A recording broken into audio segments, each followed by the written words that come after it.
இறைவன் எதை பார்க்கிறார் என்றால் முழுக்க முழுக்க இறைவன் என்பவர் அகத்தில் உள்ள அந்த மனதை தான் பார்க்கிறார். அந்த மனம் என்பது உயர்ந்த கட்ட நிலையை அடையும் போது மனம் என்பது பக்குவ நிலை பெற்று அனைத்தும் உயிர்கள் தான், இறைவன் தான் அனைத்து உயிர்களுக்குள்ளும் குடிகொண்டிருக்கிறார் என்று இருக்கும்போது அந்த எண்ணம் இருக்கக்கூடிய எப்பேற்பட்ட ஆளாக இருந்தாலும் இந்த பிரபஞ்சத்துல இந்த பூமியில மெயினா எந்த மூலையில இருந்தாலும் கூட அந்த மூலையில யார் எவ்வளோ பெரிய கஷ்டமான சூழ்நிலையில் இருந்தாலும் கூட அந்த நியூஸ் இறைவனுக்கு போயிடும். அவன் நல்ல மனசோட இருக்கிறான், அவனுக்கு வளர்ச்சி என்பது தானாகவே வந்துவிடும்.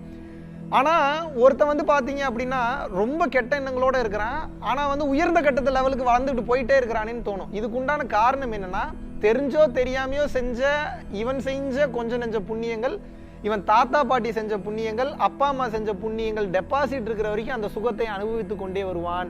ஆனா இவன் அதெல்லாம் அனுபவிச்சுட்டு வரும்போது நல்ல தன்மையோட நடந்துக்கணும். திமிருத்தனத்துல நடக்கும்போது என்ன ஆகும்னு கேட்டீங்கன்னா, அந்த டெபாசிட் மொத்தமும் புண்ணிய கணக்குகள் காலியாகும் போது இவனது தன்மையை இழந்து இவனோட குவாலிட்டி இழந்து படுகுழியில் தள்ளப்படுகிறான். ஒரு கட்டத்துப்படி பார்த்தா இறைவன் தான் தள்ளினாரா, ஆனா இறைவன் தள்ள எப்படின்னா இறைவனுடைய சட்டத்திட்டத்தின்படி நல்லது செய்தால் நல்லது நடக்கும்.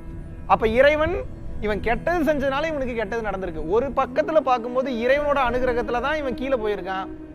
இன்னொரு பக்கம் பார்க்கும்போது இறைவனுடைய ஃபார்முலா அவனுக்கு தெரியல. இறைவனோட ஃபார்முலா என்ன? நல்லது நீ செய்ய வேண்டும் என்ற ஃபார்முலா தெரியல, நல்லது நினைக்க வேண்டும் என்ற ஃபார்முலா தெரியல.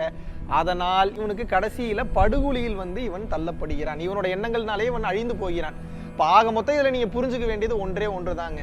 மாடனா இருக்கிறானா, இல்ல பாத்தீங்க அப்படின்னா அவனுடைய பேச்சு எப்படி இருக்கு, இல்ல பாத்தீங்கன்னா அவன் யூஸ் பண்ணக்கூடிய பொருட்கள் எப்படி இருக்கு, இதுலெல்லாம் இறைவன் இல்லை. இறைவன் நல்ல மனதை மட்டும்தான் பார்க்கின்றான். ஏழையா இருக்கிறவனுக்கு தான் இறைவன் காட்சி கொடுப்பாரு, பேசாம இருக்கிறவனுக்கு தான் இறைவன் காட்சி கொடுப்பாரு.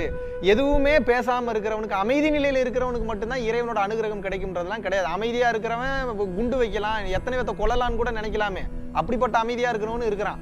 சோ நீங்க இப்படியெல்லாம் வச்சு இறைவனோட அனுகிரகம் இவனுக்கு கிடைத்து விட்டது இவனுக்கு கிடைக்காது என்று வரவே முடியாது. ஒன்றே ஒன்றுதான், இறை அனுகிரகம் கிடைக்க வேண்டும் என்றால் மன தூய்மை இருக்க வேண்டும். இதுலயே நீங்க கால்குலேட் பண்ணிக்கணும். ஒருத்தனுக்கு உண்மையாவே மனசுல தூய்மை இருக்கு அப்படின்னா அவன் ஆட்டோமேட்டிக்கா வாழ்க்கையில முன்னேறிடுவான்.